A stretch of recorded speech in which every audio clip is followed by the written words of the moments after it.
Hello my YouTube family, ಹೇಗಿದ್ದೀರಾ ಎಲ್ಲರೂ? I hope ಎಲ್ಲರೂ ಚೆನ್ನಾಗಿದ್ದೀರಾ. ಅದೇ ರೀತಿ ನಿಮ್ಮ ಲೈಫ್ನಲ್ಲಿ ಪಾಸಿಟಿವ್ ಆಗಿ ಥಿಂಕ್ ಮಾಡ್ತಾ ಇದ್ದೀರಾ ಅಂತ ಅಂದ್ಕೊಂಡಿದ್ದೀನಿ. ಇವತ್ತಿನ ರೀಡಿಂಗಲ್ಲಿ ಬ್ಯೂಟಿಫುಲ್ ಆಗಿರುವಂತಹ ಯಾವ ಎನರ್ಜಿ ಇದೆ ಅಂತ ನೋಡೋಣ. ಮೊದಲು ಕಾಮಾಗಿ ಕೂತ್ಕೊಳ್ಳಿ, ಡೀಪ್ ಬ್ರೀತನ್ನು ತಗೊಳ್ಳಿ, ನಿಮ್ಮ ಮೈಂಡ್ ಮತ್ತು ಮನಸ್ಸನ್ನು ರಿಲ್ಯಾಕ್ಸ್ ಮಾಡ್ಕೊಳ್ಳಿ. ಈಗ ನಿಮ್ಮ ಪರ್ಸನ್ ಹೆಸರನ್ನು ಮನಸಾರೆ 3 ಬಾರಿ ನೆನಪಿಸ್ಕೊಳ್ಳಿ. ನಿಮ್ಮ ಪರ್ಸನ್ ಫೇಸನ್ನು ಇಮ್ಯಾಜಿನ್ ಮಾಡ್ಕೊಳ್ಳಿ. ಅವರು ಮತ್ತು ನೀವು ಒಟ್ಟಿಗೆ ಕಳೆದಿರುವ ಬ್ಯೂಟಿಫುಲ್ ಮೆಮೊರೀಸ್ನ ನೆನಪು ಮಾಡ್ಕೊಳ್ಳಿ. ಅದಕ್ಕೂ ಮೊದಲು ಈ ರೀಡಿಂಗ್ ನಿಮ್ಮವರೆಗೂ ತಲುಪಿದೆ ಅಂದರೆ ಯು ಆರ್ ಸೋ ಬ್ಲೆಸ್ಡ್. ಯೂನಿವರ್ಸ್ಗೆ ಗ್ರ್ಯಾಟಿಟ್ಯೂಡ್ ಹೇಳಿ, ಥ್ಯಾಂಕ್ ಯು ಯೂನಿವರ್ಸ್ ಅಂತ ಹೇಳಿ ನಿಮ್ಮ ಪರ್ಸನ್ ಎನರ್ಜಿಯನ್ನು ಫೀಲ್ ಮಾಡಿ. ಬ್ಯೂಟಿಫುಲ್ ಆಗಿರುವ ಎನರ್ಜಿ ಬಂದಾಗ ಅದನ್ನು ರಿಸೀವ್ ಮಾಡ್ಕೊಳ್ಳಿ. ಇದು ಜನರಲ್ ರೀಡಿಂಗ್ ಆಗಿರುತ್ತೆ. ಸೊ ಎಲ್ಲ ವಿಷಯಗಳು ಎಲ್ಲರಿಗೂ ಕೂಡ ಮ್ಯಾಚ್ ಆಗಲೇಬೇಕು ಅಂತ ಇಲ್ಲ. ನಿಮ್ಮ ಸಿಚುವೇಶನ್ಗೆ ಮ್ಯಾಚ್ ಆಗುವ ಎನರ್ಜಿ ಮಾತ್ರ ರಿಸೀವ್ ಮಾಡ್ಕೊಳ್ಳಿ. ಯಾವುದಾದ್ರೂ ಭಾಗ ನಿಮಗೆ ಮ್ಯಾಚ್ ಆಗಲಿಲ್ಲ ಅಂದರೆ ಅದನ್ನು ಫೋರ್ಸ್ ಆಗಿ ತಗೊಳ್ಬೇಡಿ, ಸಿಂಪಲ್ ಆಗಿ ಸ್ಕಿಪ್ ಮಾಡಿ. ಹಾಗಾಗಿ ಓವರ್ ಆಗಿ ನೆಗೆಟಿವ್ ಆಗಿ ಯೋಚನೆ ಮಾಡಬೇಡಿ. ನಿಮ್ಮ ಮನಸ್ಸನ್ನು ಅನಾವಶ್ಯಕ ಭಯಗಳಿಂದ ತುಂಬಿಸ್ಕೊಳ್ಬೇಡಿ. ಯಾವುದೇ ರಿಲೇಷನ್ಶಿಪ್ಪಲ್ಲಿ ಆಗಿರಲಿ, ಪಾಸಿಟಿವ್ ಎನರ್ಜಿ ಅನ್ನೋದು ತುಂಬ ಇಂಪಾರ್ಟೆಂಟ್ ಆಗಿರುತ್ತೆ. ರೀಡಿಂಗನ್ನು ನೋಡಬೇಕಾದ್ರೆ ವಿಡಿಯೋನ ಲೈಕ್ ಮಾಡ್ಕೊಳ್ಳಿ. ಅದೇ ರೀತಿ ಚಾನಲ್ನ ಸಬ್ಸ್ಕ್ರೈಬ್ ಮಾಡಿಕೊಂಡು ಕನೆಕ್ಟ್ ಆಗಿ. ಮೊದಲಿಗೆ ಯಾವ ಎನರ್ಜಿ ಇದೆ ಅಂತ ನೋಡೋದಾದರೆ ಸರೆಂಡರ್ ಎನರ್ಜಿ. ಈ ವ್ಯಕ್ತಿಯ ಕಡೆಯಿಂದ ಈಗ ಸರೆಂಡರ್ ಮಾಡ್ತಾ ಇರುವಂತಹ ಎನರ್ಜಿ ಇದೆ. ಬಹುಶಃ ಅವರು ಈ ಕನೆಕ್ಷನನ್ನು ಇದುವರೆಗೆ ಡಿವೈನ್ ಮೇಲೆ ಸರೆಂಡ್ ಮಾಡಿ ಇಟ್ಟಿರಬಹುದು. ಅವರು ಯಾವುದೇ ಪ್ರಯತ್ನ ಮಾಡೋದಕ್ಕೆ ಇಷ್ಟಪಡ್ತಾ ಇರಲಿಲ್ಲ. ಈ ಕನೆಕ್ಷನಲ್ಲಿ ನ್ಯಾಚುರಲಿ ಏನಾಗುತ್ತೋ ಅನ್ನೋದನ್ನು ನೋಡೋದಕ್ಕೆ ಅವರು ಬಯಸ್ತಾ ಇದ್ರು. ಅದಕ್ಕಾಗಿ ಅವರ ಕಡೆಯಿಂದ ಯಾವುದೇ ಆ್ಯಕ್ಷನ್, ಯಾವುದೇ ಒಂದು ಸ್ಟೆಪ್ ಅನ್ನೋದು ಮುಂದೆ ಬರ್ತಾ ಇರಲಿಲ್ಲ. ಯಾವುದೇ ಮೂಮೆಂಟ್ ತಗೊಳ್ತಾ ಇರಲಿಲ್ಲ.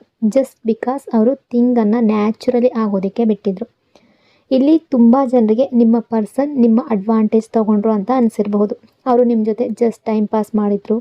ನಿಮ್ಮ ಬಗ್ಗೆ ಅವರಿಗೆ ಯಾವುದೇ ಫೀಲಿಂಗ್ಸ್ ಇರಲಿಲ್ಲ, ಅಥವಾ ಕೇವಲ ಫಿಸಿಕಲ್ ಅಟ್ರಾಕ್ಷನ್ ಮಾತ್ರ ಇತ್ತು ಅಂತ ನಿಮಗೆ ಅನಿಸಿರ್ಬಹುದು. ಆದರೆ ಈ ವ್ಯಕ್ತಿ ನಿಮ್ಮ ಜೊತೆ ಕನೆಕ್ಷನ್ನಲ್ಲಿ ಒಂದು ಸೋಲ್ ಟು ಸೋಲ್ ಬಾಂಡ್ ಆಗಿದೆ.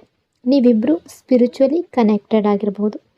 ನಿಮ್ಮ ಪಾರ್ಟ್ನರ್ ನಿಮ್ಮ ಜೊತೆ ಜಸ್ಟ್ ಟೈಮ್ ಪಾಸ್ ಮಾಡ್ತಿದ್ದೀನಿ ಅಂತ ಪ್ರಿಟೆಂಡ್ ಮಾಡಿರ್ಬೋದು. ಆದರೆ ಎಲ್ಲೋ ಒಂದು ಕಡೆ ಅವರ ಮನಸ್ಸಿನಲ್ಲಿ ಅವ್ರು ನಿಮ್ಮ ಜೊತೆ ತುಂಬ ಎಮೋಷ್ನಲಿ ಕನೆಕ್ಟೆಡ್ ಆಗಿಬಿಟ್ಟಿದ್ದಾರೆ.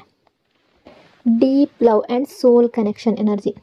ನಿಮ್ಮ ಕನೆಕ್ಷನ್ನಲ್ಲಿ ತುಂಬ ಸ್ಟ್ರಾಂಗ್ ಲವ್ ಎನರ್ಜಿ ಇದೆ. ಸೋಲ್ಮೇಟ್ ಎನರ್ಜಿ ಆಗಿರ್ಬೋದು. ಸೊ ಇಲ್ಲಿ love and emotional connection energy ಇದೆ. ಈ ಪರ್ಸನ್ ನಿಮ್ಮನ್ನು ತುಂಬ ಲೈಕ್ ಮಾಡ್ತಾರೆ, ತುಂಬ ಫೀಲಿಂಗ್ಸ್ ಇದೆ. ಆದರೆ ಈ ಪರ್ಸನ್ನ ಪ್ರಾಬ್ಲಮ್ ಏನಂದರೆ ಅವರ ಫೀಲಿಂಗ್ಸನ್ನು ಎಕ್ಸ್ಪ್ರೆಸ್ ಮಾಡೋದು ಅವರಿಗೆ ಬರೋದಿಲ್ಲ. ಅವರ ಡಿಸೈರ್ಸನ್ನು ಓಪನ್ ಆಗಿ ಎಕ್ಸ್ಪ್ರೆಸ್ ಮಾಡೋದಕ್ಕೆ ಆಗೋದಿಲ್ಲ.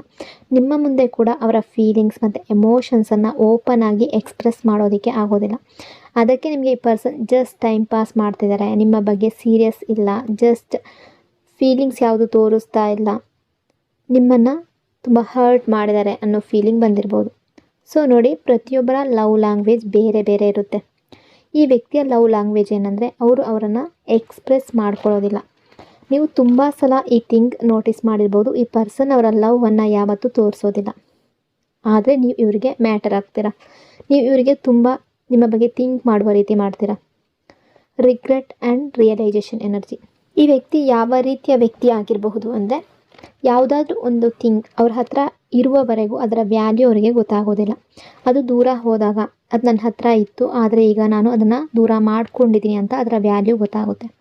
ಅದೇ ಫೀಲಿಂಗ್ ಈಗ ಅವರಿಗೆ ನಿಮ್ಮ ಬಗ್ಗೆ ಬರ್ತಾ ಇದೆ. ಇದುವರೆಗೆ ನೀವು ಅವ್ರ ಜೊತೆ ರಿಲೇಷನ್ಶಿಪ್ಪಲ್ಲಿ ಇದ್ದಾಗ ಅವರು ನಿಮ್ಮ ವ್ಯಾಲ್ಯೂ ಅರ್ಥ ಮಾಡ್ಕೊಳ್ಳಲಿಲ್ಲ. ಆದರೆ ಈಗ ನೀವು ಅವರಿಂದ ದೂರ ಆಗಿದ್ದೀರಾ, ನೋ ಕಾಂಟ್ಯಾಕ್ಟ್ ಸಿಚುವೇಶನ್ ಇದೆ. ಈಗ ಅವರಿಗೆ ನಿಮ್ಮ ವ್ಯಾಲ್ಯೂ ಗೊತ್ತಾಗ್ತಾ ಇದೆ, ನೀವು ಅವ್ರಿಗೆ ಎಷ್ಟು ಇಂಪಾರ್ಟೆಂಟ್ ಆಗಿದ್ದೀರಾ ಅಂತ. ಸೊ ಅವ್ರು ಲಿಟ್ರಲಿ ತುಂಬ ಅಪ್ಸೆಟ್ ಆಗಿದ್ದಾರೆ. Sadness and missing energy. ಇದು ಅವರ ಕರೆಂಟ್ ಎನರ್ಜಿ. ಅವರು ಈ ರೀತಿಯಾಗಿ ಅಪ್ಸೆಟ್ ಆಗ್ತಾ ಇದ್ದಾರೆ, ನಿಮ್ಮ ಬಗ್ಗೆ ಯೋಚನೆ ಮಾಡ್ತಾ ಇದ್ದಾರೆ. ಅವರು ಈ ಕನೆಕ್ಷನಲ್ಲಿ ಇಂಥ ಸಿಚುವೇಶನ್ ಬರುತ್ತೆ ಅಂತ ಯಾವತ್ತೂ ಅಂದ್ಕೊಂಡಿರಲಿಲ್ಲ. ನೀವಿಬ್ಬರು ಸಪ್ರೇಟ್ ಆಗ್ತೀರಾ, ಮಾತುಕತೆ ಕಂಪ್ಲೀಟ್ಲಿ ಸ್ಟಾಪ್ ಆಗುತ್ತೆ ಅಂತ ಅವರು ಎಕ್ಸ್ಪೆಕ್ಟ್ ಮಾಡಿರಲಿಲ್ಲ. ಇದಕ್ಕೂ ಮೊದಲು ನಿಮ್ಮಿಬ್ಬರ ನಡುವೆ ಎಷ್ಟೋ ಸಲ ಫೈಟ್ಸ್ ಆದರೂ ನೀವು ಅವರ ಹಿಂದೆ ಹೋಗಿ ಅವರನ್ನು ಕನ್ವಿನ್ಸ್ ಮಾಡ್ತಾಯಿದ್ರಿ, ಥಿಂಗ್ಸ್ ಫಿಕ್ಸ್ ಮಾಡೋದಕ್ಕೆ ಟ್ರೈ ಮಾಡ್ತಾಯಿದ್ರಿ. ಆದರೆ ಈ ಸಲ ನೀವು ಏನೂ ಮಾಡ್ತಾ ಇಲ್ಲ. ಅವರು ಎಕ್ಸ್ಪೆಕ್ಟ್ ಮಾಡಿದ್ದು ನೀವು ಅವರನ್ನು ಚೇಸ್ ಮಾಡ್ತೀರಾ ಅಂತ. ಬಟ್ ಮೇ ಬಿ ನೀವು ಅವರನ್ನು ಚೇಸ್ ಮಾಡಿಲ್ಲ. ಹಾಗಾಗಿ ಈ ನೋ ಕಾಂಟ್ಯಾಕ್ಟ್ ಸಿಚುವೇಶನ್ ಇಷ್ಟು ಮುಂದೆ ಹೋಗ್ತಾ ಇದೆ, ಇಷ್ಟು ಲಾಂಗ್ ಆಗುತ್ತೆ ಅಂತ ಅವರು ಯಾವತ್ತೂ ಎಕ್ಸ್ಪೆಕ್ಟ್ ಮಾಡಿರಲಿಲ್ಲ. ತುಂಬ ಜನ ನೋ ಕಾಂಟ್ಯಾಕ್ಟ್ ಸಿಚುವೇಶನಲ್ಲಿ ತುಂಬ ಲಾಂಗ್ ಟೈಮ್ನಿಂದ ಇರಬಹುದು. ಅದರಿಂದ ಅವರು ಯಾವತ್ತೂ ಎಕ್ಸ್ಪೆಕ್ಟ್ ಮಾಡಿದ ಥಿಂಗ್ ಈಗ ಆಗಿದೆ. Feeling like an outsider energy. ಈಗ ಅವರು ಅವರನ್ನೇ ನಿಮ್ಮ ಲೈಫ್ನಲ್ಲಿ ಔಟ್ಸೈಡರ್ ಅಂತ ಫೀಲ್ ಮಾಡ್ತಾ ಇದ್ದಾರೆ. ಅವರಿಗೆ ಈಗ ನೀವು ಅವರಿಗಾಗಿ ಯಾವುದೇ ಎಮೋಷನ್ಸ್ ಅಥವಾ ಫೀಲಿಂಗ್ಸ್ ಹೋಲ್ಡ್ ಮಾಡ್ತಾ ಇಲ್ಲ ಅಂತ ಅನ್ನಿಸ್ತಾ ಇದೆ. ಅವರ ಮೈಂಡ್ನಲ್ಲಿ ತುಂಬ ಸ್ಟ್ರಾಂಗ್ ಆಗಿ ಕ್ವಶನ್ ಓಡಾಡ್ತಾ ಇದೆ.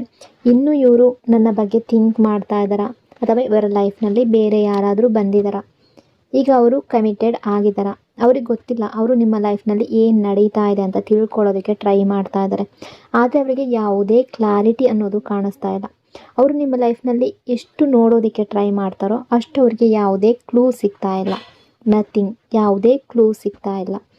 Watching and curiosity energy. ನಿಮ್ಮನ್ನು ಸೋಷಿಯಲ್ ಮೀಡಿಯಾದಲ್ಲಿ ತುಂಬ ನೋಡ್ತಾ ಇರ್ಬೋದು. ನೀವು ಏನು ಸ್ಟೇಟಸ್ ಹಾಕಿದ್ದೀರಾ, ಏನು ಪೋಸ್ಟ್ ಮಾಡಿದ್ದೀರಾ, DP ಚೇಂಜ್ ಮಾಡಿದ್ದೀರಾ ಅಂತ ಅವರು ಗಮನಿಸ್ತಾ ಇರ್ಬೋದು.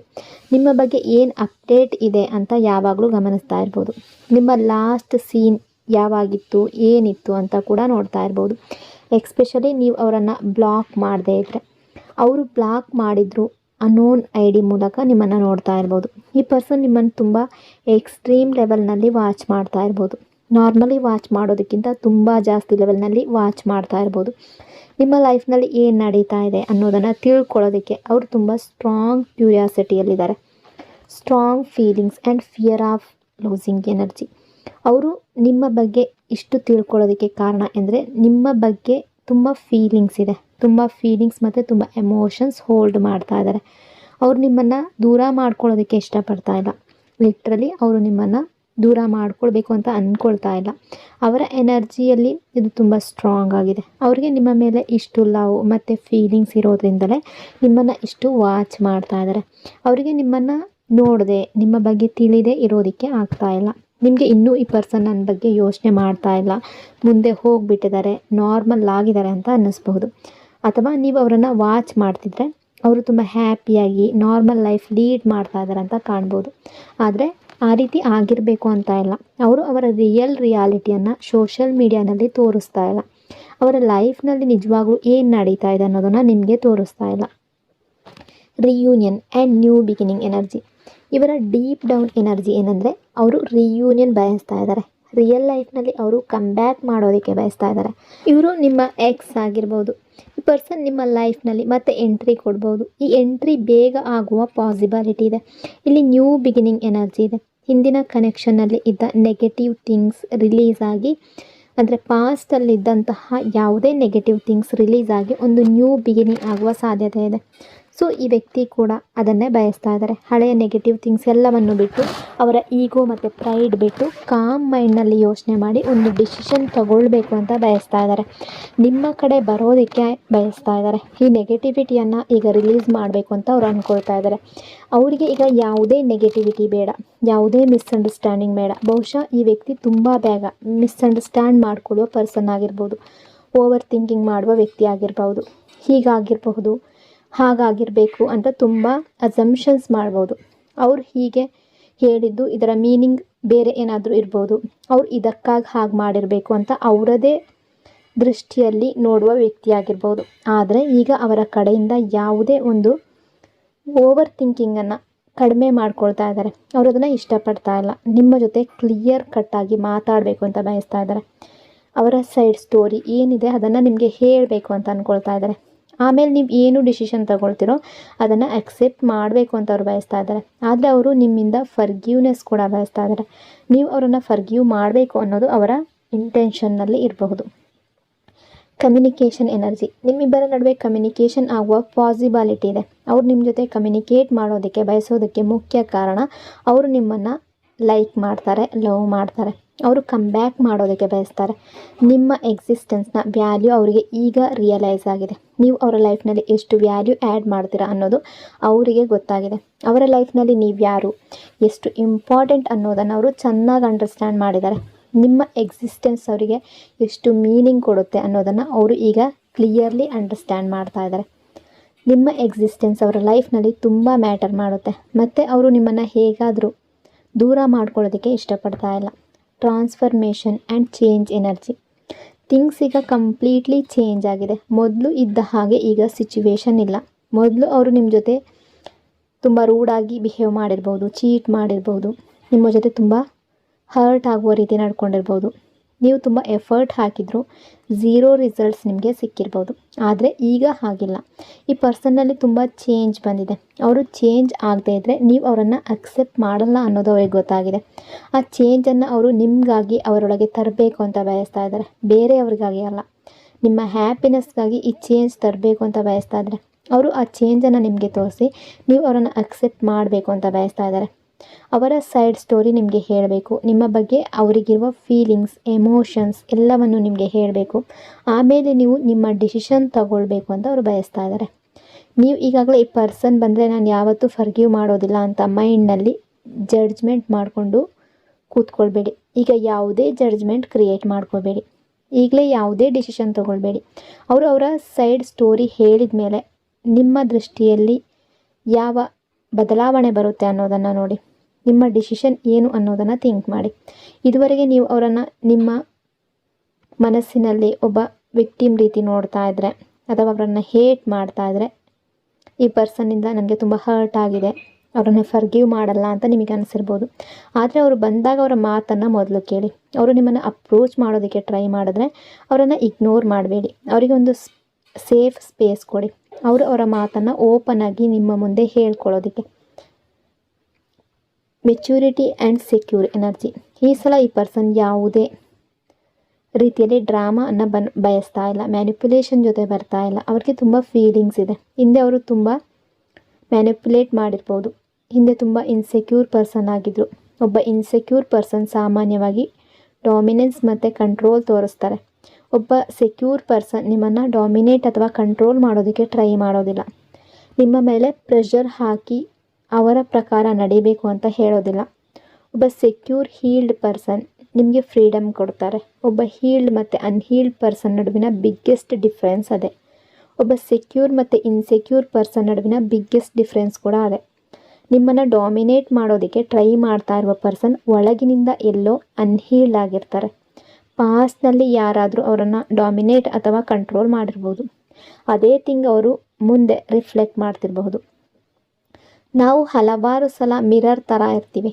ನಾವು ಏನು ರಿಸೀವ್ ಮಾಡಿರ್ತೀವೋ ಅದನ್ನೇ ಮುಂದೆ ನಾವು ರಿಫ್ಲೆಕ್ಟ್ ಮಾಡ್ತೀವಿ. ಆದರೆ ಒಬ್ಬ ಸೆಕ್ಯೂರ್ ಪರ್ಸನ್ ನಿಮ್ಮನ್ನು ಡಾಮಿನೇಟ್ ಮಾಡೋದಿಲ್ಲ, ನಿಮಗೆ ಫ್ರೀಡಮ್ ಕೊಡ್ತಾರೆ. ನೀವು ಹೇಗಿರಬೇಕು ಅದನ್ನು ನಿಮಗೆ ಬಿಟ್ಟು ನಿಮ್ಮ ಮೇಲೆ ಟ್ರಸ್ಟ್ ಇಡ್ತಾರೆ. ಇದೇ ಬಿಗ್ಗೆಸ್ಟ್ ಡಿಫ್ರೆನ್ಸ್. ಸೊ ಇದೇ ರೂಟ್ ಕಾಸ್. ಇದು ಹೀಲ್ ಆದರೆ ಬೇರೆ ಯಾವುದೂ ಬೇಕಾಗಿಲ್ಲ. ಈ ಪರ್ಸನ್ ನಿಮ್ಮನ್ನು ತುಂಬ ಡಾಮಿನೇಟ್ ಮತ್ತು ಕಂಟ್ರೋಲ್ ಮಾಡೋದಕ್ಕೆ ಟ್ರೈ ಮಾಡಿರ್ಬೋದು. ಯಾವಾಗಲೂ ಅವರ ಪ್ರಕಾರ ನೀವು ನಡಿಬೇಕು ಅಂತ ಪ್ರಯತ್ನ ಪಟ್ಟಿರ್ಬೋದು. ಯಾಕೆ ಅಂದರೆ ಅವರು ಸ್ವತಃ ತುಂಬ ಇನ್ಸೆಕ್ಯೂರ್ ಆಗಿದ್ದರು. ತುಂಬ ಇನ್ಸೆಕ್ಯೂರಿಟಿ ಅವರಲ್ಲಿ ಕಾಣ್ತಾ ಇತ್ತು. ಆದರೆ ಒಬ್ಬ ಇನ್ಸೆಕ್ಯೂರ್ ಪರ್ಸನ್ಗೂ ಲವ್ ಇರುತ್ತೆ. ಅದೇ ಲವ್ ಈ ಪರ್ಸನ್ಗೆ ನಿಮ್ಮ ಮೇಲಿದೆ. ಅವರ ಇನ್ಸೆಕ್ಯೂರಿಟಿ ಅವರ ಬಿಹೇವಿಯರ್ನಲ್ಲಿ ಕಾಣಿಸ್ತಾ ಇದೆ, ಅವರ ಆ್ಯಕ್ಷನ್ಸ್ನಲ್ಲಿ ಕಾಣ್ತಾ ಇದೆ.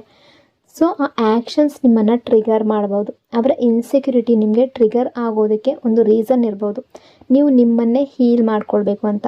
ನಿಮ್ಮ ಪಾರ್ಟ್ನರ್ನಲ್ಲಿ ಇರುವ ಕೆಲವು ಥಿಂಗ್ಸ್ ನಿಮ್ಮನ್ನು ಟ್ರಿಗರ್ ಮಾಡೋದು. ನೀವು ಕೂಡ ನಿಮ್ಮೊಳಗಿನ ಕೆಲವು ಥಿಂಗ್ಸ್ ಹೀಲ್ ಮಾಡ್ಕೊಳ್ಬೇಕು ಅನ್ನೋದಕ್ಕಾಗಿ ಇರ್ಬೋದು. ಈ ವ್ಯಕ್ತಿ ನಿಮಗೆ ಇಷ್ಟ ಆಗದೆ ಇರೋ ರೀತಿ ಕೂಡ ನಿಮ್ಮ ಹತ್ರ ಬಿಹೇವಿಯರ್ ಮಾಡಿರಬಹುದು. ಅಂದರೆ ಪಾಸ್ಟ್ನಲ್ಲಿ ಅವರು ನಿಮ್ಮ ಜೊತೆ ರೂಡ್ಲಿ ಬಿಹೇವಿಯರ್ ತೋರಿಸಿದರೆ, ಬ್ಯಾಡ್ಲಿ ಮಾತಾಡಿದರೆ, ನನಗೆ ನೀನು ಬೇಡ, ಮೂವ್ ಆನ್ ಆಗು ಅಂತ ಹೇಳಿದರೆ, ನಾನು ಮತ್ತೆ ಈ ರಿಲೇಷನ್ಶಿಪ್ಪಲ್ಲಿ ಬರೋದಿಲ್ಲ ಅಂತ ಹೇಳಿದರೆ, ನನ್ನನ್ನು ಬ್ಲಾಕ್ ಮಾಡು ಅಂತ ಹೇಳಿದರೆ, ಅದಕ್ಕೆಲ್ಲ ಅವರು ಯಾವುದಾದ್ರೂ ಒಂದು ಸಿಚುವೇಷನ್ನಲ್ಲಿ ಸಿಕ್ಕಾಕೊಂಡಿರ್ಬೋದು. ಅವರು ಅವರದೇ ಡಿಸಿಷನ್ ತೊಗೊಂಡಿರಲಿಲ್ಲ, ಇನ್ಸೆಕ್ಯೂರ್ ಆಗಿದ್ದರು. ಸೊ ನೀವು ರೂಟ್ ಕಾಸ್ ಹಿಡಿದ್ರೆ ಈ ಪರ್ಸನ್ ಯಾಕೆ ಹಾಗೆ ಬಿಹೇವಿಯರ್ ಮಾಡಿದ್ರು ಅನ್ನೋದನ್ನು ಅಂಡರ್ಸ್ಟ್ಯಾಂಡ್ ಮಾಡಿದ್ರೆ ಮತ್ತೆ ರಿಲೇಷನ್ಶಿಪ್ಪಲ್ಲಿ ನೆಗೆಟಿವ್ ಥಿಂಕಿಂಗ್ಗಳು ಬರೋದಿಲ್ಲ. Maturity and inner clarity energy. ಈ ಪರ್ಸನ್ ಈಗ ಮೆಚ್ಯೂರಿಟಿ ಜೊತೆ ಬರಬೇಕು. ಅವರ ಮನಸ್ಸಿನಲ್ಲಿರುವ ಫೀಲಿಂಗ್ಸ್ ಜೊತೆ ಕನೆಕ್ಟ್ ಆಗಬೇಕು. ಆ ರೀತಿ ಥಿಂಕ್ ಮಾಡ್ತಾ ಇದ್ದಾರೆ.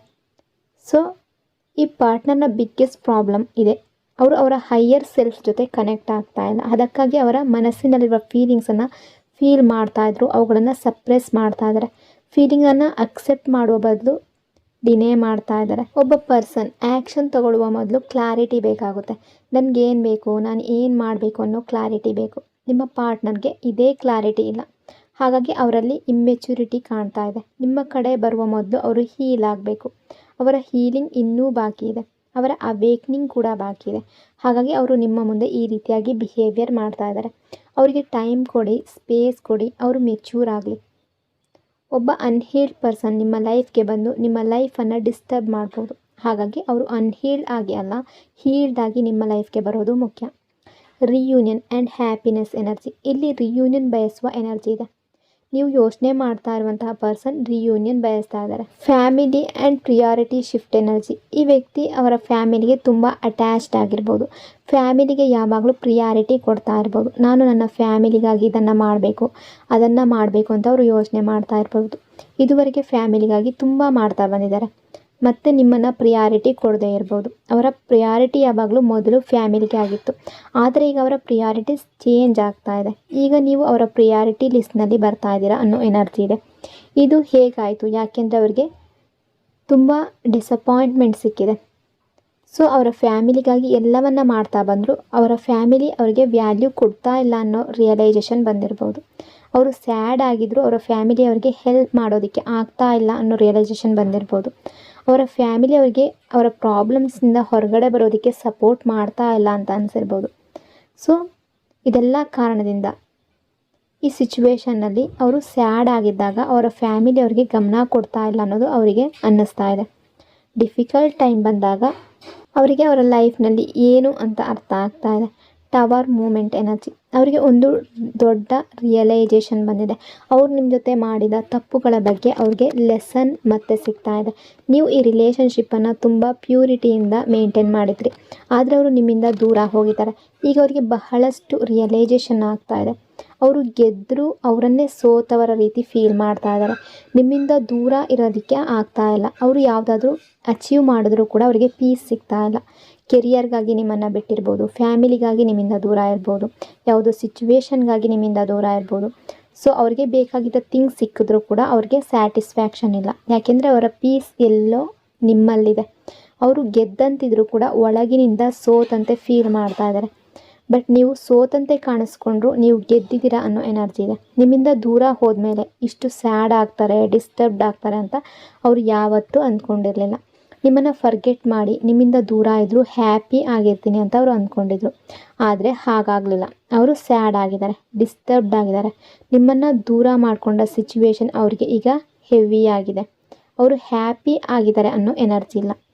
ಯಾರಿಗಾದರೂ ತುಂಬ ನೋವು ಮಾಡಿ, ಯಾರಿಗಾದರೂ ಹರ್ಟ್ ಮಾಡಿ ನಂತರ ಒಬ್ಬ ಪರ್ಸನ್ ಸುಮ್ಮನೆ ಪೀಸ್ನಲ್ಲಿ ಇರೋದು ಸುಲಭ ಅಲ್ಲ. ಅವ್ರು ನಿಮ್ಮ ಜೊತೆ ತಪ್ಪು ಮಾಡಿದರೆ, ನಿಮ್ಮನ್ನು ಹರ್ಟ್ ಮಾಡಿದರೆ ಅವರಿಗೆ ಅದರ ಪೇಯ್ನ್ ಅನ್ನೋದು ಸಿಗ್ತಾ ಇದೆ. ಅವರ ಲೈಫ್ನಲ್ಲಿ ಫೈನಾನ್ಷಿಯಲ್ ಚಾಲೆಂಜಸ್ ತುಂಬ ಇರ್ಬೋದು, ಪರ್ಸ್ನಲ್ ಲೈಫ್ನಲ್ಲಿ ಚಾಲೆಂಜಸ್ ಇರ್ಬೋದು, ಯಾವುದೋ ಸಿಚುವೇಷನ್ನಲ್ಲಿ ಅವ್ರಿಗೆ ಹರ್ಟ್ ಆಗಿರ್ಬೋದು, ಬಹಳಷ್ಟು ಚಾಲೆಂಜಸ್ ಅವರು ಫೇಸ್ ಮಾಡ್ತಾ ಇರ್ಬೋದು. ಅವರು ತಗೊಂಡ ಡಿಸಿಷನ್ಸನ್ನು ಚೇಂಜ್ ಮಾಡಬೇಕು ಅನ್ನೋ ಯೋಚನೆ ಕೂಡ ಬರ್ತಾ ಇದೆ. Hesitation and lock of courage energy. ಅವರು ನಿಮ್ಮ ಮುಂದೆ ಬಂದು ಮಾತಾಡೋದಕ್ಕೆ ಕರೇಜ್ ಇಲ್ಲದೆ ಇರ್ಬೋದು, ಹೆಸಿಟೇಷನ್ ಇದೆ. ನಾನು ಹೇಗೆ ಹೋಗಲಿ, ಹೇಗೆ ಮಾತಾಡಲಿ, ಏನು ಹೇಳಲಿ, ಏನು ಟೆಕ್ಸ್ಟ್ ಮಾಡಲಿ, ಏನು ಮೆಸೇಜ್ ಮಾಡಲಿ, ಕಾಲ್ ಮಾಡಿದ್ರೆ ಏನು ಹೇಳಲಿ ಅಂತ ಅವರ ಮೈಂಡ್ನಲ್ಲಿ ತುಂಬ ಕ್ವಶನ್ಸ್ ಇದೆ. ನಾನು ಹೋದರೆ ಅವ್ರು ಹೇಗೆ ರಿಯಾಕ್ಟ್ ಮಾಡ್ತಾರೆ ಅನ್ನೋ ಫಿಯರ್ ಇದೆ. ಅವರಿಗೆ ನಿಮ್ಮನ್ನು ಅಪ್ರೋಚ್ ಮಾಡೋದಕ್ಕೆ ಸ್ಟ್ರೆಂತ್ ಬೇಕು. ಅವರಿಗೆ ನಿಮ್ಮನ್ನು ಅಪ್ರೋಚ್ ಮಾಡುವ ಕರೇಜ್ ಬರಲಿ ಅಂತ ಪ್ರೇ ಮಾಡ್ಬೋದು ನೀವು. ಫ್ಯಾಮಿಲಿ ಇಶ್ಯೂಸ್ ಇದ್ದರೆ ಈಗ ಅವರ ಫ್ಯಾಮಿಲಿಯನ್ನು ಕನ್ವಿನ್ಸ್ ಮಾಡುವ ಬಗ್ಗೆ ಕೂಡ ಯೋಚನೆ ಮಾಡ್ತಾ ಇರ್ಬೋದು. ಅವರ ಡಿಸಿಷನ್ಸ್ ಚೇಂಜ್ ಮಾಡುವ ಬಗ್ಗೆ ಯೋಚನೆ ಮಾಡ್ತಾ ಇದ್ದಾರೆ. ಅಂದರೆ ಈಗ ಅವರು ನಿಮ್ಮನ್ನು ಚೂಸ್ ಮಾಡಬೇಕು ಅಂತ ಬಯಸ್ತಾ ಇದ್ದಾರೆ. Quality time energy. ಅವರಿಗೆ ನಿಮ್ಮ ಜೊತೆ ತುಂಬ ಟೈಮ್ ಸ್ಪೆಂಡ್ ಮಾಡಬೇಕು ಅಂತ ಅನ್ನಿಸ್ತಾ ಇದೆ. ಸೊ ನಿಮ್ಮ ಜೊತೆ ತುಂಬ ಕ್ವಾಲಿಟಿ ಟೈಮ್ ಸ್ಪೆಂಡ್ ಮಾಡಬೇಕು ಅಂತ ಅನ್ನಿಸ್ತಾ ಇದೆ. ಯಾವುದೇ ಪ್ರಾಬ್ಲಮ್ಸ್, ಎಲ್ಲ ಇಶ್ಯೂಸ್ನಿಂದ ದೂರ ಆಗಿ ನಿಮ್ಮ ಜೊತೆ ಒಂದು ಹ್ಯಾಪಿ ಮತ್ತು ಪೀಸ್ಫುಲ್ ಟೈಮ್ ಸ್ಪೆಂಡ್ ಮಾಡಬೇಕು ಅಂತ ಬಯಸ್ತಾ ಇದ್ದಾರೆ. ಅವರು ಥಿಂಗ್ಸನ್ನು ಮೆಂಡ್ ಮಾಡಬೇಕು ಅಂತ ಬಯಸ್ತಾ ಇದ್ದಾರೆ. ಥಿಂಗ್ಸನ್ನು ಬೆಟರ್ ಮಾಡಬೇಕು ಅಂತ ಬಯಸ್ತಾ ಇದ್ದಾರೆ. ಪ್ರತಿಯೊಂದು ಥಿಂಗ್ ಫಿಕ್ಸ್ ಮಾಡಬೇಕು ಅನ್ನೋ ಮೈಂಡ್ ಸೆಟ್ನಲ್ಲಿ ಬರ್ತಾ ಇದ್ದಾರೆ. ರಿಲೇಷನ್ಶಿಪ್ ಬಗ್ಗೆ ಆಪ್ಟಿಮಿಸ್ಟಿಕ್ ಆಗ್ತಾ ಇದ್ದಾರೆ, ಪಾಸಿಟಿವ್ ಆಗ್ತಾ ಇದ್ದಾರೆ. ಈ ಕನೆಕ್ಷನ್ ಬೆಟರ್ ಆಗಬೇಕು ಅಂತ ಬಯಸ್ತಾ ಇದ್ದಾರೆ. Self love and attachment energy. ಅವರೊಳಗೆ ಸೆಲ್ಫ್ ಲವ್ ಅನ್ನೋದು ಹೆಚ್ಚಾಗ್ತಾ ಇದೆ. ಇದುವರೆಗೆ ಸೆಲ್ಫ್ ಲವ್ ಕಡಿಮೆ ಇದ್ದಿದ್ರೆ ಈಗ ಅದು ಇನ್ಕ್ರೀಸ್ ಆಗ್ತಾ ಇದೆ. ಅದೇ ಥಿಂಗ್ ಅವರನ್ನು ಹೆಚ್ಚು ಅಟ್ರಾಕ್ಟಿವ್ ಮಾಡ್ತಾ ಇದೆ. ನಿಮ್ಮ ಕಡೆ ಸ್ಟ್ರಾಂಗ್ ಅಟ್ರಾಕ್ಷನ್ ಫೀಲ್ ಮಾಡ್ತಾ ಇದ್ದಾರೆ. ಆದರೆ ನಿಮ್ಮ ಕಡೆಯಿಂದ ಡಿಟ್ಯಾಚ್ಮೆಂಟ್ ಕೂಡ ಅವರಿಗೆ ಫೀಲ್ ಆಗ್ತಾ ಇದೆ. ಅಂದರೆ ನಿಮ್ಮ ಎಮೋಷನ್ಸ್ ಮತ್ತು ಫೀಲಿಂಗ್ಸ್ ಕಡಿಮೆ ಆಗಿದೆ ಅನ್ನೋ ಫಿಯರ್ ಅವರಿಗಿದೆ. ನಿಮ್ಮ ಫೀಲಿಂಗ್ಸ್ ಅವರ ಮೇಲೆ ಕಂಪ್ಲೀಟ್ಲಿ ಹೋಗ್ಬಿಡೋದು ಅವರಿಗೆ ಇಷ್ಟ ಇಲ್ಲ. ನಿಮ್ಮ ಆ್ಯಬ್ಸೆನ್ಸ್ ಅವರನ್ನು ತುಂಬ ಡಿಸ್ಟರ್ಬ್ ಮಾಡ್ತಾ ಇದೆ. ಅವರು ಈ ಆ್ಯಬ್ಸೆನ್ಸ್ ಫೀಲ್ ಮಾಡೋದಕ್ಕೆ ಇಷ್ಟಪಡ್ತಾ ಇಲ್ಲ. ಇನ್ನೂ ಅವರಲ್ಲಿ ಈಗೋ ಇದೆ. ಈಗೋ ಕೂಡ ಅವರ ಮುಂದೆ ಒಂದು ಬ್ಲಾಕೇಜ್ ಆಗಿರ್ಬೋದು. ಅದೇ ಈಗ ಅವರನ್ನು ನಿಮ್ಮ ಕಡೆ ಬರೋದಕ್ಕೆ ಸ್ಟಾಪ್ ಮಾಡ್ತಾ ಇದೆ. ನಾನು ನಿಮ್ಮ ಮುಂದೆ ಬಂದು ಸಾರಿ ಕೇಳಿದ್ರೆ ನನ್ನ ಈಗೋ ಡೌನ್ ಆಗುತ್ತೆ ಅನ್ನೋ ಫೀಲಿಂಗ್ ಅವರಿಗಿದೆ. Shadow and healing energy. ಈ ಪರ್ಸನ್ ಅವರ ಶ್ಯಾಡೋ ಸೈಡ್ ಮೇಲೆ ವರ್ಕ್ ಮಾಡ್ತಾ ಇದ್ದಾರೆ. ಅವರ ನೆಗೆಟಿವ್ ಸೈಡ್ ಮೇಲೆ ಕೂಡ ವರ್ಕ್ ಮಾಡ್ತಾ ಇದ್ದಾರೆ. ಅವರು ಇದೇ ರೀತಿಯಾಗಿದ್ದರೆ ಯಾರು ಅವರನ್ನು ಅಕ್ಸೆಪ್ಟ್ ಮಾಡಲ್ಲ ಅನ್ನೋದು ಅವ್ರಿಗೆ ಗೊತ್ತಾಗಿದೆ. ಯಾರೇ ಆಗಿರಲಿ ಇಂಥ ಅನ್ಹೀಲ್ಡ್ ಪರ್ಸನ್ ಜೊತೆ ರಿಲೇಷನ್ಶಿಪ್ನಲ್ಲಿ ಸಕ್ಸಸ್ ಆಗೋದು ಕಷ್ಟ. ಹಾಗಾಗಿ ಈ ಪರ್ಸನ್ ಅವರ ಮೇಲೆ ವರ್ಕ್ ಮಾಡಲೇಬೇಕು. ಅವರ ಶ್ಯಾಡೋ ಸೈಡ್ ಮೇಲೆ ವರ್ಕ್ ಮಾಡಬೇಕು. Big confession energy. ಈ ಪರ್ಸನ್ ನಿಮ್ಮ ಮುಂದೆ ಒಂದು ಬಿಗ್ ಥಿಂಗ್ ರಿವೀಲ್ ಮಾಡಬೇಕು. ಅವರ ಮನಸ್ಸಿನಲ್ಲಿರುವ ಫೀಲಿಂಗ್ಸನ್ನು ಹೇಳಬೇಕು. ಅವರ ಬಳಿ ನಿಮಗೆ ಕನ್ಫೆಸ್ ಮಾಡಬೇಕಾದ ಏನೋ ಒಂದು ಇಂಪಾರ್ಟೆಂಟ್ ವಿಷಯ ಇರ್ಬೋದು. ಸೊ ನಿಮಗೆ ಈ ಪರ್ಸನ್ ಪ್ಲೇಯರ್ ಅಂತ ಅನಿಸಿದ್ರು, ಈಗ ಅವರು ನಿಮ್ಮ ಬಗ್ಗೆ ತುಂಬ ಸೀರಿಯಸ್ ಆಗಿರುವ ಎನರ್ಜಿಯಲ್ಲಿದ್ದಾರೆ. ಅವರ ಹಾರ್ಟ್ನಲ್ಲಿ ನಿಮ್ಮ ಬಗ್ಗೆ ಫೀಲಿಂಗ್ಸ್ ಇದೆ. ನಿಮ್ಮ ಜೊತೆ ಲಾಯಲ್ ಮತ್ತು ಆನೆಸ್ಟ್ ಆಗಿರಬೇಕು ಅಂತ ಬಯಸ್ತಾ ಇದ್ದಾರೆ. Confusion and fear of rejection energy. ಈ ವ್ಯಕ್ತಿಗೆ ಕನ್ಫ್ಯೂಷನ್ ಇದೆ. ಅದು ಯಾವ ರೀತಿಯ ಕನ್ಫ್ಯೂಷನ್ ಅಂದರೆ, ನೀವು ನನ್ನನ್ನು ಫರ್ಗ್ಯೂ ಮಾಡ್ತೀರಾ ಇಲ್ವಾ ಅನ್ನೋದು ಅವರಿಗೆ ಗೊತ್ತಿಲ್ಲ. ಅದಕ್ಕಾಗಿ ನಿಮ್ಮ ಬಗ್ಗೆ ಕನ್ಫ್ಯೂಷನ್ ಇದೆ. Soul connection energy. ನಿಮ್ಮಿಬ್ಬರ ನಡುವೆ ಒಂದು ಸ್ಟ್ರಾಂಗ್ ಸೋಲ್ ಕನೆಕ್ಷನ್ ಇದೆ. ನಿಮ್ಮಿಬ್ಬರ ಸೋಲ್ಸ್ ಈ ಕನೆಕ್ಷನ್ಗೆ ಬರುವ ಮುಂಚೆ ಈ ಬಾಂಡ್ ಬಗ್ಗೆ ಡಿಸೈಡ್ ಮಾಡಿಕೊಂಡಿದೆ ಅನ್ನೋ ಎನರ್ಜಿ ಇದೆ. ಸೊ ನಿಮ್ಮ ಬಗ್ಗೆ ತುಂಬ ಥಿಂಕ್ ಮಾಡ್ತಾ ಇರುವಂತಹ ಎನರ್ಜಿ ಇದೆ. ಅವರು ಫ್ರೀ ಆಗಿದ್ರು, ಬ್ಯುಸಿ ಆಗಿದ್ರು, ಎಲ್ಲೋ ಅವರ ಮೈಂಡ್ನಲ್ಲಿ ನಿಮ್ಮ ಥಾಟ್ಸ್ ಬರ್ತಾ ಇದೆ. ನಿಮ್ಮ ಬಗ್ಗೆ ತುಂಬ ಥಿಂಕಿಂಗ್ ಅನ್ನೋದು ಬರ್ತಾ ಇದೆ. Victory and strong desire energy. ಈ ಪರ್ಸನ್ ನಿಮ್ಮನ್ನು ತುಂಬ ವಾಂಟ್ ಮಾಡ್ತಾ ಇದ್ದಾರೆ. ಯಾವುದೇ ಸಿಚುವೇಶನ್ ಇದ್ದರೂ, ಯಾವುದೇ ಕೇಸ್ ಇದ್ದರೂ ಅವರು ನಿಮ್ಮನ್ನು ವಿನ್ ಮಾಡಬೇಕು ಅಂತ ಬಯಸ್ತಾ ಇದ್ದಾರೆ. ಕನೆಕ್ಷನ್ ಬಗ್ಗೆ ಒಂದು ಕ್ಲಿಯರ್ ಡಿಸಿಷನ್ ತಗೊಳ್ಬೇಕು ಅಂತ ಬಯಸ್ತಾ ಇದ್ದಾರೆ. ಅವರು ಅಂದ್ಕೊಳ್ತಾ ಇರೋದು, ನಾನು ನನ್ನ ಎಮೋಷನ್ಸ್ ತೋರಿಸಿದ್ರೆ ನಾನು ವೀಕ್ ಆಗಿ ಕಾಣಿಸ್ತೀನಿ ಅಂತ ಅವ್ರಿಗೆ ಅನ್ನಿಸ್ತಾ ಇದೆ. ಅದಕ್ಕಾಗಿ ಅವರು ಅವರ ಎಮೋಷನ್ಸನ್ನು ಹೈಡ್ ಮಾಡ್ಕೊಂಡಿದ್ದಾರೆ.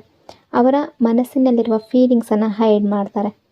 ಈ ಪರ್ಸನ್ ಥಿಂಗ್ಸ್ ಯಾವಾಗ ಫಿಕ್ಸ್ ಆಗುತ್ತೆ ಅಂತ ವೆಯ್ಟ್ ಮಾಡ್ತಾ ಇದ್ದಾರೆ. ನೀವು ಕೂಡ ತುಂಬ ವೆಯ್ಟ್ ಮಾಡಿರ್ಬೋದು. ಈಗ ನಿಮ್ಮ ಪಾರ್ಟ್ನರ್ ಕೂಡ ಯಾವಾಗ ನಮ್ಮಿಬ್ಬರ ನಡುವೆ ಥಿಂಗ್ಸ್ ಫಿಕ್ಸ್ ಆಗುತ್ತೆ ಅಂತ ವೆಯ್ಟ್ ಮಾಡ್ತಾ ಇದ್ದಾರೆ. ಅವರು ಹರ್ಟ್ ಆಗಿದ್ದಾರೆ, ತುಂಬ ಹರ್ಟ್ ಆಗಿದ್ದಾರೆ, ಇನ್ಸೆಕ್ಯೂರ್ ಫೀಲ್ ಮಾಡ್ತಾ ಇದ್ದಾರೆ. Pass, not complete ending energy. ಇದು ಕಂಪ್ಲೀಟ್ ಬ್ರೇಕಪ್ ಅಲ್ಲ ಅನ್ನೋ ಎನರ್ಜಿ ಇದೆ. ಇದು ಒಂದು ಪಾಸ್. ಇದನ್ನು ಕಂಪ್ಲೀಟ್ ಬ್ರೇಕಪ್ ಅಂತ ಟೇಕ್ ಮಾಡಬೇಡಿ. ಇದು ಕಂಪ್ಲೀಟ್ ಎಂಡಿಂಗ್ ಅಂತ ಅಂದ್ಕೊಳ್ಬೇಡಿ. ಇದು ಒಂದು ಪಾಸ್ ಆಗಿರ್ಬೋದು. ಸೊ ಇವತ್ತಿನ ನಿಮ್ಮ ಗೈಡೆನ್ಸ್ ಏನು ಅಂತ ನೋಡೋದಾದರೆ, ನಿಮ್ಮ ಲೈಫ್ನಲ್ಲಿ ಯಾರೇ ಇರಲಿ, ಏನೇ ಆಗಲಿ, ನಿಮ್ಮ ಪೀಸ್, ಸೆಲ್ಫ್ ಲವ್ ಮತ್ತು ಸೆಲ್ಫ್ ರೆಸ್ಪೆಕ್ಟನ್ನು ಯಾವತ್ತೂ ಕಳ್ಕೊಳ್ಬೇಡಿ. ಯಾರಾದರೂ ನಿಮ್ಮ ಲೈಫ್ಗೆ ಬರಬೇಕಾದ್ರೆ ಅವರು ಕ್ಲಾರಿಟಿ, ರೆಸ್ಪೆಕ್ಟ್, ಟ್ರಸ್ಟ್ ಮತ್ತು ಜೆನ್ಯೂನ್ ಎಫರ್ಟ್ಸ್ ಜೊತೆ ಬರಲಿ. ನೀವು ಯಾರನ್ನಾದರೂ ಲವ್ ಮಾಡ್ಬೋದು, ಅವ್ರಿಗಾಗಿ ವೆಯ್ಟ್ ಮಾಡ್ಬೋದು, ಆದರೆ ನಿಮ್ಮ ಲೈಫನ್ನು ಸ್ಟಾಪ್ ಮಾಡ್ಕೊಳ್ಬೇಡಿ. ನಿಮ್ಮ ಎನರ್ಜಿ ನಿಮ್ಮ ಕೈಯಲ್ಲಿದೆ. ನಿಮ್ಮ ಫ್ಯೂಚರ್ ಕೂಡ ನಿಮ್ಮ ಕೈಯಲ್ಲಿದೆ. ನಿಮ್ಮನ್ನು ನೀವು ಚೂಸ್ ಮಾಡ್ಕೊಳ್ಳಿ. ಸೊ ಇದು ಇವತ್ತಿನ ಎನರ್ಜಿ. ಈ ರೀಡಿಂಗ್ ನಿಮಗೆ ಇಷ್ಟ ಆಗಿದೆ ಅಂದ್ಕೊಂಡಿದ್ದೀನಿ. ಇಷ್ಟ ಆಗಿದರೆ ಪಾಸಿಟಿವ್ ಆಗಿ ಕಮೆಂಟ್ ಮಾಡಿ. ಇನ್ನೊಂದು ಬ್ಯೂಟಿಫುಲ್ ರೀಡಿಂಗಲ್ಲಿ ಮತ್ತೆ ಸಿಗ್ತೀನಿ. ಅಲ್ಲಿವರೆಗೂ ಟೇಕ್ ಕೇರ್. ನಿಮ್ಮ ಪ್ರೀತಿ, ನಿಮ್ಮ ಸಪೋರ್ಟ್ಗೆ thank you so much. Lots and lots of love. God bless you all.